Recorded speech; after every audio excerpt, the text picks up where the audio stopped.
ನಮಸ್ಕಾರ. ನ್ಯೂಸ್ ಅವರಿಗೆ ತಮ್ಮೆಲ್ಲರಿಗೂ ಕೂಡ ಆಧಾರದ ಸ್ವಾಗತ. ನಾನು ರಂಗನಾಥ್ ಭಾರದ್ವಾಜ್. ಪ್ರತಿದಿನ ಹಾಜರಾದಂಗೆ 9 ಗಂಟೆಗೆ ಹಾಜರಾಗಿದ್ದೀನಿ. ಹಲವಾರು ಸುದ್ದಿಗಳನ್ನು ಹೊತ್ಕೊಂಡು ಇವತ್ತು ಪ್ರಮುಖವಾಗಿ ನಾವು ಚರ್ಚೆ ಮಾಡಬೇಕಾಗಿರುವಂಥದ್ದು ಉಗ್ರರ ಉಪಟಳ ಒಂದು ಕಡೆಗೆ ತಡ್ಕೋಬೇಕು, ಇನ್ನೊಂದು ಕಡೆಗೆ ನಕ್ಸಲೀಯರ ಉಪಟಳ ಕೂಡ ಬಹಳ ದೊಡ್ಡ ಪ್ರಮಾಣದಲ್ಲಿ ಕಾಣಿಸ್ಕೊಳ್ತಿರೋದನ್ನು ನಾವು ನೋಡ್ತಾ ಇದ್ದೀವಿ.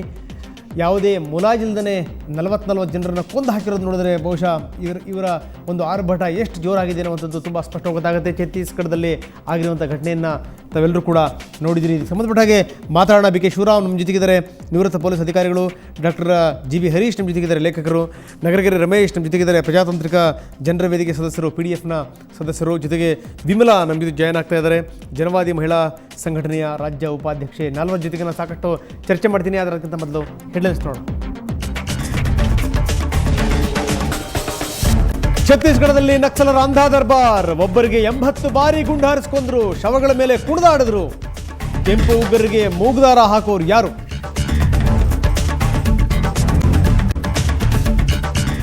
ಟಿಪ್ಪು ವಿವಿ ಸ್ಥಾಪನೆಗೆ ಮತ್ತೊಂದು ವಿಘ್ನ. ಅಲ್ಪಸಂಖ್ಯಾತರಿಗೆ ವಿವಿ ರಚನೆಗೆ ಅವಕಾಶ ಕೊಟ್ಟಿಲ್ಲ ಸಂವಿಧಾನ. ಅಡ್ಡಿ ಇದ್ರೂ ಸ್ಥಾಪನೆ ಗ್ಯಾರಂಟಿ. ರೆಹಮಾನ್ ಖಾನ್ ವಾಗ್ದಾನ.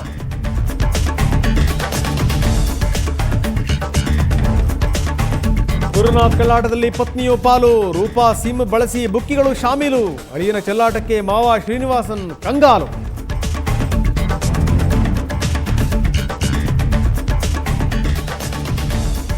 ಮುದ್ದಿನ ಮಡದಿಗೆ ಕುಡಿಸಿದ ಮೊಬೈಲು. ಫೇಸ್ಬುಕ್ನಲ್ಲಿ ಮಾಜಿ ಪ್ರೇಮಿ ಜೊತೆ ಶುರುವಾಯಿತು ಪ್ರೀತಿಯ ಇಲ್ಲು. ದಿಕ್ಕು ತೋಚದೆ ಕೂತಿರೋ ಗಂಡನ ಕಷ್ಟ ಕೇಳೋರು ಯಾರು?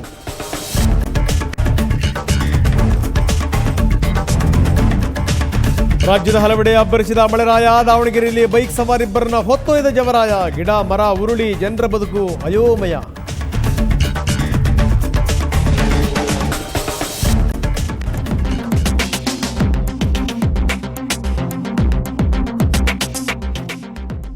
ನ್ಯೂಸ್ ಅವರಿಗೆ ಮತ್ತೊಮ್ಮೆ ಸ್ವಾಗತ. ನಕ್ಸಲೀಯರ ಸಮಸ್ಯೆ ಬಗ್ಗೆ ಅಂದರೆ ನಕ್ಸಲರ ಸಮಸ್ಯೆ ಬಗ್ಗೆ ನಾವು ಇವತ್ತು ಚರ್ಚೆ ಮಾಡ್ತಾ ಇದ್ದೀವಿ. ನಾನು ಹೇಳಿದೆ ಇದಕ್ಕೆ ಸಂಬಂಧಪಟ್ಟಾಗ ಮಾತಾಡಲಿಕ್ಕೆ ಬಿ ಕೆ ಶಿವರಾಮ್ ನಮ್ಮ ಜೊತೆಗಿದ್ದಾರೆ, ನಿವೃತ್ತ ಪೊಲೀಸ್ ಅಧಿಕಾರಿ.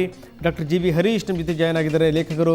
ನಗರಗೆರೆ ರಮೇಶ್ ಪ್ರಜಾತಾಂತ್ರಿಕ ಜನರ ವೇದಿಕೆಯ ಸದಸ್ಯರು ನಮ್ಮ ಜೊತೆಗೆ ಜಾಯ್ನ್ ಆಗಿದ್ದಾರೆ. ವಿಮಲಾ ನಮ್ಮೊಂದಿಗಿದ್ದಾರೆ, ಜನವಾದಿ ಮಹಿಳಾ ಸಂಘಟನೆಯ ರಾಜ್ಯ ಉಪಾಧ್ಯಕ್ಷೆ. ಸಾಕಷ್ಟು ಮಾತಾಡ್ತೀನಿ. ಆದರೆ ಅದಕ್ಕಿಂತ ಮೊದಲು ಕೆಂಪು ಉಗ್ರರ ಕ್ರೌರ್ಯ ಹೇಗಿತ್ತು ಬನ್ನಿ ಒಂದಷ್ಟು ಗ್ರಾಫಿಕ್ಸ್ ಮುಖಾಂತರ ನಿಮಗೆ ತೋರಿಸುವಂಥ ಒಂದು ಪ್ರಯತ್ನವನ್ನು ಮಾಡ್ತಾ ಇದ್ದೀವಿ. ಹೇಗೆ ಶುರುವಾಯಿತು ಇರುವುದು ಅನ್ನುವಂಥದ್ದು ಛತ್ತೀಸ್ಗಢದಲ್ಲಿ ನಾವು ನೋಡ್ತಾ ಇದ್ದೀವಿ. ಛತ್ತೀಸ್ಗಢದಲ್ಲಿ ಮಾಜಿ ಗೃಹ ಸಚಿವ ಮಹೇಂದ್ರ ಕರ್ಮ ನಕ್ಸಲರ ಟಾರ್ಗೆಟ್ ಆಗಿದ್ದರು. ಯಾರಾದರೂ ನಾಯಕರು ಟಾರ್ಗೆಟ್ ಆದರು ಅಂದಂಥ ಸಂದರ್ಭದಲ್ಲಿ ಅವರ ಎಲ್ಲ ಚಲನವಲನಗಳನ್ನು ಫಾಲೋ ಮಾಡೋದು ಅತ್ಯಂತ ಸಹಜ.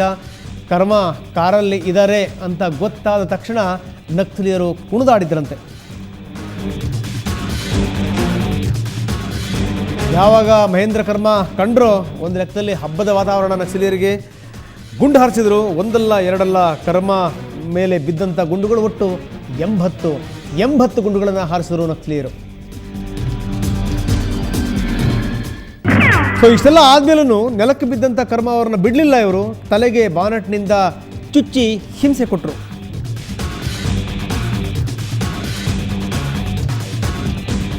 ಇಷ್ಟೆಲ್ಲ ಇವರಿಗೆ ಆ ಕೋಪ ತಾಪ ಅನ್ನುವಂಥದ್ದು ಎಷ್ಟು ಪ್ರಮಾಣದಲ್ಲಿತ್ತು ಅಂತಂದರೆ, ಸತ್ರು ಮಹೇಂದ್ರ ಕರ್ಮ ಅಂತ ಗೊತ್ತಾದ ಮೇಲೂ ಕೂಡ ಇವರು ಬಿಡಲಿಲ್ಲ. ಸತ್ತ ಮೇಲೆ ಆ ಕರ್ಮ ಅವರ ದೇಹವನ್ನು 10 ಬಾರಿ ಇರಿದಿದ್ರು.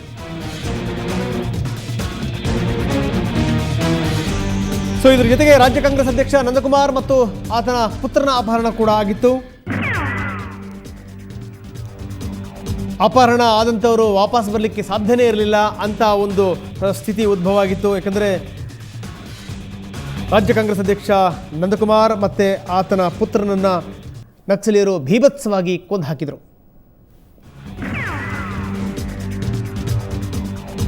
ಸೊ ಇನ್ನೊಂದು ವಿಚಾರವನ್ನು ನಾವು ಗಮನಿಸಬೇಕು. ಭದ್ರತಾ ಅಧಿಕಾರಿಗಳನ್ನು ಮಲಗಿಸಿ ಕಾಲಿಗೆ ಗುಂಡು ಹೊಡೆಯೋದು, ಅವ್ರನ್ನ ಹಿಂಸೆ ಕೊಡುವಂಥದ್ದು, ಗಾಯಗೊಳಿಸುವಂಥದ್ದು. ಅದಾದ ನಂತರ ಗುಂಡು ಹೊಡೆಸ್ಕೊಂಡವರಿಗೆ ನೀವು ಓಡಿ ಅಂತ ತಾಕೀತು ಮಾಡುವಂಥದ್ದು, ಒಂದಷ್ಟು ಪ್ರೆಷರನ್ನು ಹಾಕುವಂಥದ್ದು. ಸೊ ಇದೆಲ್ಲದರ ಜೊತೆಗೆ ಇನ್ನೊಂದು ಗಮನಿಸಲೇಬೇಕಾದ ಸಂಗತಿ ಅಂದರೆ ಮುಖಂಡರನ್ನ ಹೆಸರಿಟ್ಟು ಕರೆದು ಗುಂಡು ಹೊಡೆದು ಕೊಂದಿರುವಂಥದ್ದು.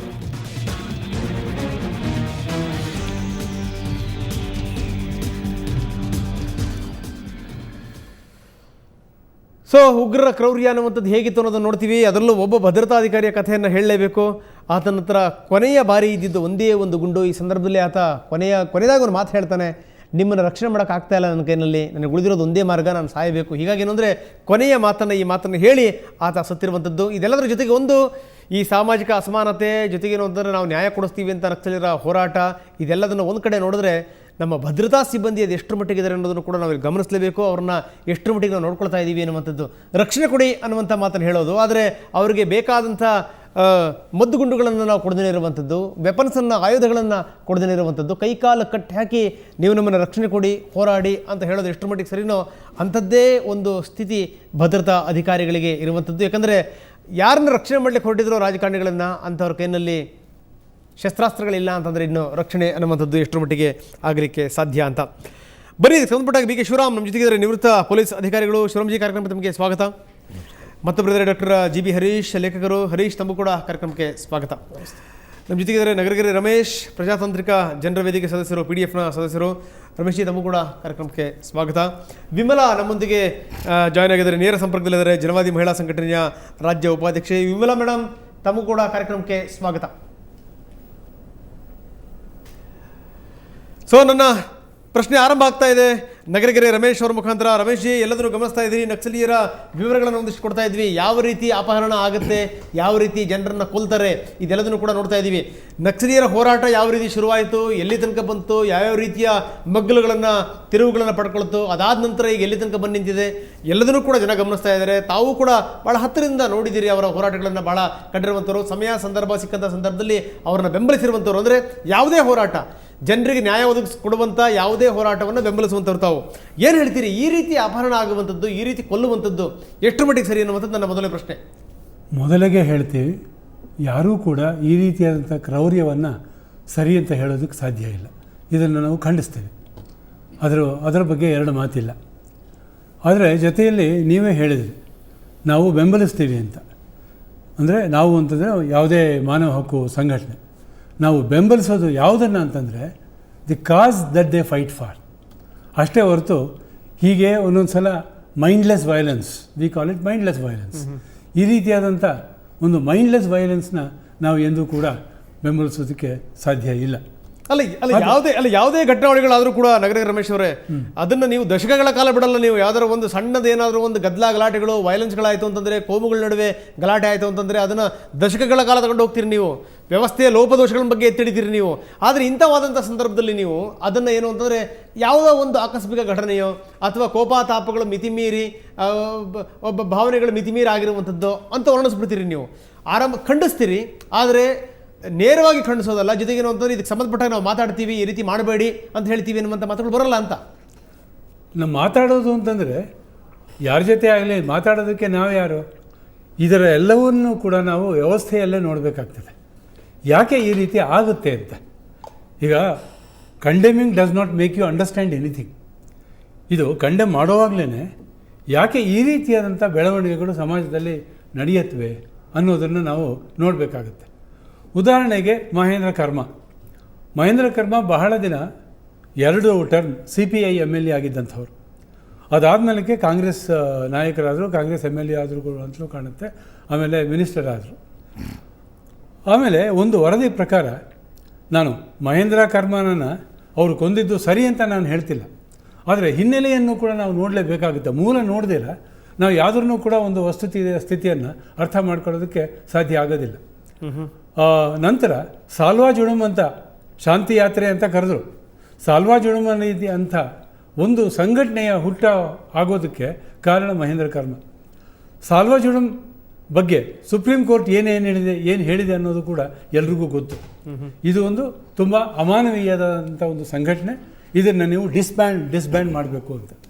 ಆ ಸಾಲ್ವಾ ಜುಡುಮ್ ಮಾಡಿದಂಥ ಇಂಥ ಹಲವಾರು ಕೆಟ್ಟ ಕುಕೃತ್ಯಗಳು ಅವು ಕೂಡ ಈಗಾಗಲೇ ಸಾಕಷ್ಟು ಬಂದಿವೆ. ಆದರೆ ಅದೆಲ್ಲ ಬಂದಾಗ ಇವಾಗ ಇದ್ರ ಬಗ್ಗೆ ಏನು ಬಂದಿದೆ ಅಂತಂದರೆ, it's an attack on democracy ಅಂತ ಬಂತು. Yes, it is an attack on democracy, ಅದ್ರ ಬಗ್ಗೆ ನಾವೇನು ಅಬ್ಜೆಕ್ಷನ್ ತೆಗಿಯಲ್ಲ. ಆದರೆ ಸಾಲ್ವಾ ಜುಡುಮ್ನಂಥ ಆ ಸಂಘಟನೆಗೆ ಸೇರಿದಂಥವರು ಹಳ್ಳಿಗೆ ಹೋಗಿ ಅಲ್ಲಿರುವಂಥ ಜನರನ್ನು ಕೇವಲ ಒಕ್ಕಲೆಬ್ಸಿರೋದು ಮಾತ್ರ ಅಲ್ಲ, ಮನೆಗಳಿಗೆ ಬೆಂಕಿ ಹಚ್ಚಿ ಹಲವರನ್ನ ಕೊಂದು ಅದೆಲ್ಲ ಬಂದಾಗ ಇದನ್ನು it's an attack on democracy ಅಂತ ಎಲ್ಲೂ ಮಾತು ಬರಲಿಲ್ಲ. ಇದು ಈ ಥರ ಯಾಕೆ ಆಗತ್ತೆ ವ್ಯವಸ್ಥೆಯಲ್ಲಿ? ಎಸ್ ಸರ್ ಮತ್ತಷ್ಟು ನಿಮ್ಮ ಜೊತೆಗೆ ಚರ್ಚೆ ಮಾಡ್ತೀನಿ. ಹರೀಶ್, ಎಲ್ಲದನ್ನು ಗಮನಿಸ್ತಾ ಇದ್ದೀರಿ, ಏನಂತೀರಿ ಸರ್? ಕಮ್ಯುನಿಸ್ಟರು ಮಾನವ ಹಕ್ಕುಗಳ ಹೆಸರಿನಲ್ಲಿ ಮಾಡಿರುವಂಥ ಘನಕಾರ್ಯಗಳಿಗೆ ಮೊದಲು ಅವರನ್ನು ನಾವು ಅಭಿನಂದಿಸಬೇಕು. ಬಹಳ ದೊಡ್ಡ ಕೆಲಸ ಮಾಡ್ತಾರೆ ಮೊದಲಿಂದಲೂ. ಯಾಕೆಂದರೆ ಇವತ್ತು ಜಗತ್ತಿನಲ್ಲಿ ಬಹಳ ದೊಡ್ಡ ಶಕ್ತಿಯಾಗಿ ಬೆಳೀತಿರುವ ಚೀನಾ, ಅಲ್ಲಿಂದ ಬರುವಂಥ ಶಸ್ತ್ರಾಸ್ತ್ರಗಳ ಒಂದು ಸರಬರಾಜು ಭಾರತದಲ್ಲಿ ಒಂದು ರೆಡ್ ಕಾರಿಡಾರ್, ಕೆಂಪು ಕಾರಿಡಾರನ್ನು ಉಂಟು ಮಾಡಿದೆ. ಅದನ್ನು ಅವರು ರಕ್ತದಿಂದನೇ ಉಂಟು ಮಾಡ್ತಾ ಇದ್ದಾರೆ. ಮತ್ತು ಸಮಯ ಸಂದರ್ಭ ನೋಡ್ಕೊಂಡು ಯಾವಾಗ ಪರಿಸ್ಥಿತಿ ತುಂಬ ಉಗ್ರವಾಗುತ್ತೋ ಆವಾಗ ಡೆಮಾಕ್ರಸಿ ಈ ಶಬ್ದಗಳನ್ನು ಹೇಳ್ತಾರೆ. ಈ ಶಬ್ದಗಳು ಇವ್ರ ಬಾಯಲ್ಲಿ ಹೊಲಸಾಗಿದೆ. ಯಾತಕ್ಕೆ ಅಂತ ಹೇಳಿದ್ರೆ, ಸಾಮಾನ್ಯವಾಗಿ ಇವ್ರು ಹೇಳುವ ಹ್ಯಾವ್ಸ್ ಆ್ಯಂಡ್ ಹ್ಯಾವ್ ನಾಟ್ಸ್ ಯಾರಿದ್ದಾರೆ ಅದರಲ್ಲಿ ಸಾಯೋರು ಕೂಡ ಮತ್ತೆ ಅಮಾಯಕರೇನೆ. ಇವ್ರಿಗೆ ಕಾಣಿಸೋದಿಲ್ಲ. ಯಾರೋ ಒಬ್ಬ ರಾಜಕಾರಣಿಯನ್ನು ಗಮನದಲ್ಲಿ ಇಟ್ಕೊಂಡು ಅಲ್ಲಿರುವಂಥ ಉಳಿದ ಜನ ಸತ್ರಲ್ಲ, ಅವ್ರಿಗೆ ಯಾರು ಹೊಣೆ? ಸಾಯಿಸಬೇಕಾಗಿದ್ದರೆ ನಾನು ಯಾರನ್ನೂ ಸಪೋರ್ಟ್ ಮಾಡ್ತಾ ಇಲ್ಲ. ಇವರ ಉದ್ದೇಶ ಎಷ್ಟು ದುರುದ್ದೇಶದಿಂದ ಕೂಡಿದೆ ಅಂತ ಹೇಳಿದ್ರೆ ಇದರೊಳಗೇ ನನಗೆ ಅನೇಕ ಸಮಸ್ಯೆಗಳು ಕಾಣಿಸುತ್ತೆ. ಹಾಗಾಗಿ ಇವರು ತಳೆಯುವಂಥ ಈ ಜಾಣತನಗಳು, ಮಾತುಗಳನ್ನು ಟ್ವಿಸ್ಟ್ ಮಾಡೋವಂಥದ್ದು. ಹೌದು, ನಾವು ಡೆಮಾಕ್ರಸಿಯನ್ನು ಸಪೋರ್ಟ್ ಮಾಡ್ತೀವಿ, ಆದರೆ ಅನ್ನೋದು ಪ್ರಶ್ನೆ ಬರುವುದಿಲ್ಲ. ಒಂದು ಸರ್ತಿ V the people of India ಅಂತ ನಾವು ಹೇಳಿದ ಮೇಲೆ ಅದರೊಳಗಡೆ ನಾವು ಕೆಲಸ ಮಾಡಬೇಕಾಗುತ್ತೆ. ಸಂಧಾನಗಳು, ಮಾತುಕತೆಗಳು, ಮತ್ತು ಅಲ್ಲಿ ಏನಾದರೂ ಒಂದು ಆಡಳಿತಾತ್ಮಕವಾದ ಸುಧಾರಣೆ ಆಗಬೇಕಾದ್ರೆ ಅದನ್ನು ಖಂಡಿತ ಮಾಡಲ್ಲ. ನಾನು ನಿಮಗೊಂದು ಪ್ರಶ್ನೆ ಕೇಳ್ತೀನಿ ಸರ್. ನಾವು ಭಾರತೀಯರು ಅಂತ ಹೇಳಿದ ತಕ್ಷಣವೇ ಎಲ್ಲ ಅನಾಚಾರಗಳನ್ನು ಸುಮ್ಮನೆ ಬಾಯಿ ಬಿಟ್ಕೊಂಡು ಸಹಿಸ್ಕೋಬೇಕಾ, ಅಥವಾ ಕಾನೂನು ಮಾತ್ರ ನಮಗೆ ನ್ಯಾಯ ಕೊಡುತ್ತೆ ಅಂತೇಳಿ ಕಾಯಬೇಕಾ, ಅಥವಾ ರಾಜಕಾರಣಿಗಳಿಂದ ಏನಾದರೂ ನಮಗೆ ನ್ಯಾಯ ನೀತಿ ಸಿಗ್ಬೋದು ಅಂತ ಹೇಳ್ಬಿಟ್ಟು ನೋಡ್ಬೇಕಾ? ನೋಡಿ, ನಮ್ಮ ಸಮಾಜ ನಿಂತ್ಕೊಂಡಿರುವಂಥದ್ದು ಸಂವಿಧಾನದ ಮೇಲೆ. ಸಂವಿಧಾನ ರಾಷ್ಟ್ರಪತಿಗಿಂತ ದೊಡ್ಡದು. ಸಂವಿಧಾನದ ಹಕ್ಕುಗಳ ಉಲ್ಲಂಘನೆಯಾದಾಗ ಅದನ್ನು ಶಾಂತಿಯುತವಾಗಿ ಸಂಧಾನದ ಮೂಲಕ ನಾವು ಬಗೆಹರಿಸ್ಕೋಬೇಕೇ ಹೊರತು ಪ್ರತಿ ಸರ್ತಿ ನಾವು ರಕ್ತವನ್ನು ಚೆಲ್ಲೋದು, ಹೋರಾಟ ಮಾಡೋದು, ಬಾಂಬಿನ ದಾಳಿ ಮಾಡೋದು ಮಾಡಿ ಇದನ್ನು ನಾನು ಖಂಡಿತವಾಗಿ ವಿರೋಧ ಮಾಡ್ತೀನಿ. Yes sir, ಶಿವರಾಮ್ಜಿ.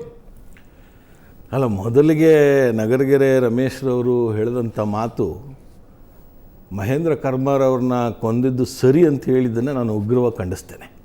ನಾನು ಸರಿ ಅಂತ ಹೇಳಿದ್ರಿ, ನಾನು ಸರಿ ಅದ್ರ ಹಿಂದಿನ ಕಾರಣ ನೋಡಬೇಕು ಅಂತ ಹೇಳಿ ಕಾರಣ ನೋಡಲ್ಲ. ಸರಿ ಅಂತ ಯಾವುದೇ ವ್ಯಕ್ತಿಯನ್ನ ಕೊಲ್ಲುವ ಹಕ್ಕುಗಳ ವಿರುದ್ಧ ಮಾನವ ಹಕ್ಕುಗಳ ಯಾವುದೇ ಸಂಸ್ಥೆ, ಮಾನವ ಹಕ್ಕುಗಳನ್ನು ಕಾಪಾಡುವಂಥ ಯಾವುದೇ ಸಂಸ್ಥೆ ಅದ್ರ ಪರವಾಗಿರಬೇಕು.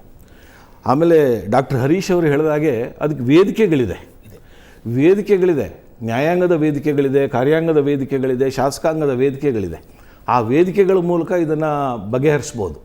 ಕ್ರೌರ್ಯದ ಮೂಲಕ ಬಗೆಹರಿಸುವಂಥದ್ದು ಇದೆಯಲ್ಲ, ಅದು ಪ್ರಜಾಪ್ರಭುತ್ವಕ್ಕೆ ಮಾರಕ.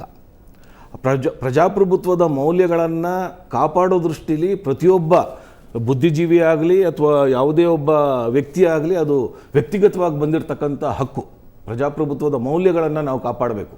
ಈ ಪ್ರಜಾಪ್ರಭುತ್ವವನ್ನು ನಾವು ಉಳಿಸ್ಕೊಳ್ಬೇಕಾದ್ರೆ ಕ್ರೌರ್ಯದ ಮೂಲಕ ಉಳಿಸ್ಕೊಳಕ್ಕೆ ಹೋದರೆ, ಪ್ರತಿಯೊಬ್ಬರು ಕ್ರೌರ್ಯದ ಹಾದಿಯನ್ನು ಹಿಡಿದ್ರೆ ಪ್ರಜಾಪ್ರಭುತ್ವ ಖಂಡಿತ ಉಳಿಯೋದಿಲ್ಲ.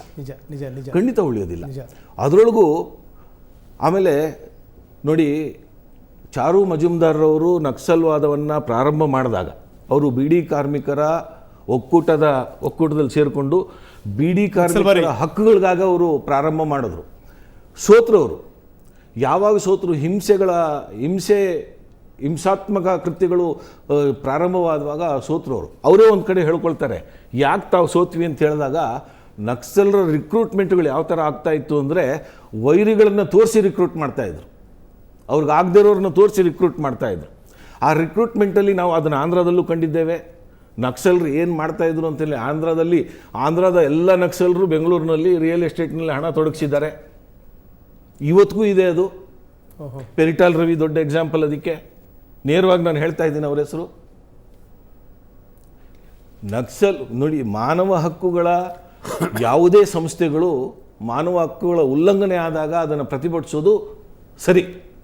ಆದರೆ ಇವರು ಡಾಕ್ಟರ್ ಹರೀಶ್ ಅವರು ಹೇಳಿದಾಗೆ ಮಾತಿನಲ್ಲಿ ನಾವು ಇಲ್ಲ, ಆದರೆ ಇದು ಸರಿ, ಇದು ಮಾಡಿದ ಸರಿ ಅನ್ನೋದನ್ನು ನಾವು ಏನು ಪ್ರತಿಪಾದಿಸ್ತೀವಿ ಅದು ಸಿದ್ಧಾಂತಕ್ಕೆ ಮತ್ತು ಪ್ರಜಾಪ್ರಭುತ್ವಕ್ಕೆ ವಿರುದ್ಧವಾದ ಮಾತುಗಳು.